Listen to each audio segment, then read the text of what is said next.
Welcome to steno ज्ञान point दोस्तों, आपकी यूट्यूब चैनल स्टेनो ज्ञान पॉइंट में आपका बहुत बहुत स्वागत है। दोस्तों इस वीडियो के माध्यम से आपके लिए लेकर आए हैं 80 शब्द प्रति मिनट की एडिटोरियल डिक्टेशन। दोस्तों डिक्टेशन की पीडीएफ अगर आप प्राप्त करना चाहते हैं तो वीडियो के डिस्क्रिप्शन में दिए गए लिंक को फॉलो करके आप वहां से प्राप्त कर सकते हैं, या फिर हमारे टेलीग्राम ग्रुप को चैनल ज्वाइन करके वहाँ से भी आप डिक्टेशन की पीडीएफ प्राप्त कर सकते हैं। और दोस्तों अगर डिक्टेशन अच्छी लगे तो वीडियो को लाइक बटन को जरूर प्रेस करें, और अगर आप हमारे चैनल पर फर्स्ट बार विजिट कर रहे हैं तो हमारे चैनल को सब्सक्राइब और शेयर करना ना भूलें।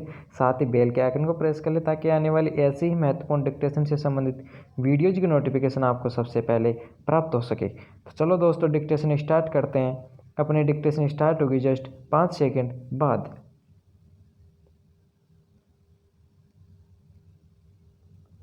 Yes start. कोरोना संक्रमण ने एक तरफ लोगों की लाचारी को सघन किया है तो दूसरी तरफ व्यवस्थागत खामियों और उसकी संवेदनहीनता को भी उघाड़ना शुरू कर दिया है। विराम। शुरू से ही जांच का समुचित प्रबंध न होने, चिकित्सा कर्मियों को आवश्यक संसाधन उपलब्ध न कराए जा सकने, मरीजों के लिए अस्पतालों में पर्याप्त जगह न मिल पाने आदि को लेकर अंगुलियां उठती रही हैं। विराम। अब मृतकों के अंतिम संस्कार में संवेदनहीनता को लेकर गंभीर सवाल उठने लगे हैं। विराम। फिलहाल हर दिन कोरोना संक्रमण के करीब 20,000 मामले दर्ज हो रहे हैं। विराम। बहुत सारे लोग अब भी जांच से दूर हैं। विराम। जाहिर है इसमें मौतों का आंकड़ा भी लगातार बढ़ रहा है। विराम। ऐसे में अस्पतालों और सौदागरों के सामने संक्रमण से मौत के मुंह में समाये लोगों के अंतिम संस्कार का इंतजाम करना कठिन होता गया है। विराम। सरकारी नियम है कि ऐसे मृतकों का अंतिम संस्कार परिजन नहीं बल्कि सरकार ही करेगी। विराम।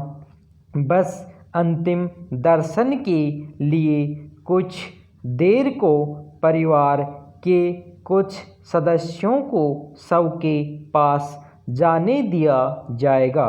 विराम। अंतिम संस्कार के लिए सौदागर तय हैं। विराम। मगर इन दिनों कोरोना से होने वाली मौतों की संख्या अधिक होने के कारण उनके अंतिम संस्कार में काफ़ी वक्त लग रहा है। विराम। अस्पतालों के मुर्दाघरों में उन्हें रखने की जगह नहीं है। सौदागरों और कब्रिस्तानों में रीति रिवाज के साथ अंतिम संस्कार करने में काफ़ी वक्त लग जाता है। विराम। ऐसे में इस काम के लिए तैनात कर्मचारी मनमानी करते देखे जा रहे हैं। विराम। पैरा। सरकारी नियम के मुताबिक कोरोना से हुई मौतों के मामले में शवों को 2 घंटे के भीतर मुर्दाघर में भेज देना और 24 घंटे के भीतर उनका अंतिम संस्कार हो जाना चाहिए। विराम। मगर मुर्दाघरों में जगह न होने के कारण उन्हें लंबे समय तक अस्पताल के बिस्तरों पर ही छोड़ दिया जाता है। विराम। इससे दूसरे मरीजों के मन पर क्या असर पड़ता होगा अंदाजा लगाया जा सकता है। विराम। यह हाल दिल्ली का है। विराम। दूसरे राज्यों में स्थिति और बुरी है। विराम। पुडुचेरी और कर्नाटक में शवों को गड्ढे में दफनाए जाने की घटनाएं सामने आईं। तो वहाँ के प्रशासन को माफ़ी मांगनी पड़ी। विराम।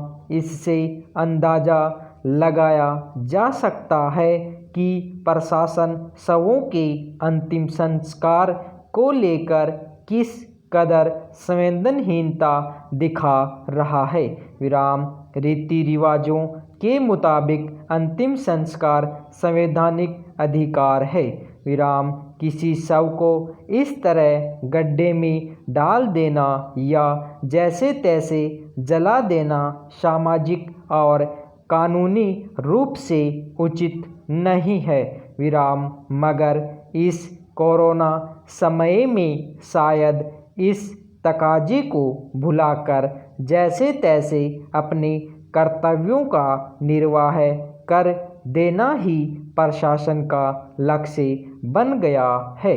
विराम। पैरा। स्वाभाविक ही इस तरह शवों के निपटारे पर कुछ सामाजिक संगठनों और मानवाधिकार कार्यकर्ताओं ने सवाल उठाए हैं।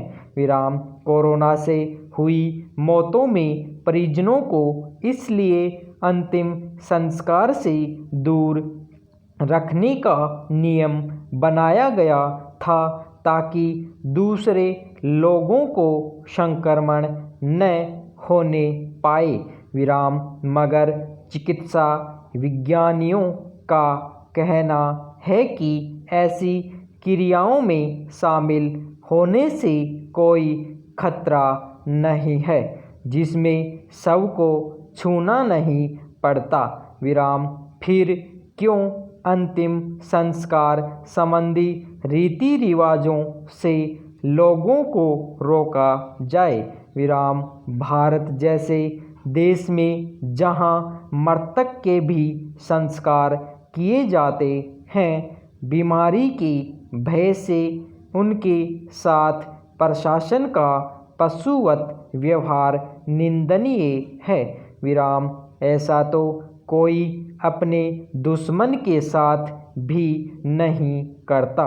विराम। व्यवस्थागत खामियों को दूर करने, वैकल्पिक उपाय जुटाने और शवों का गरिमापूर्ण संस्कार करने के बजाय उनका मनमाना निपटान असंवेदनशीलता की पराकाष्ठा है।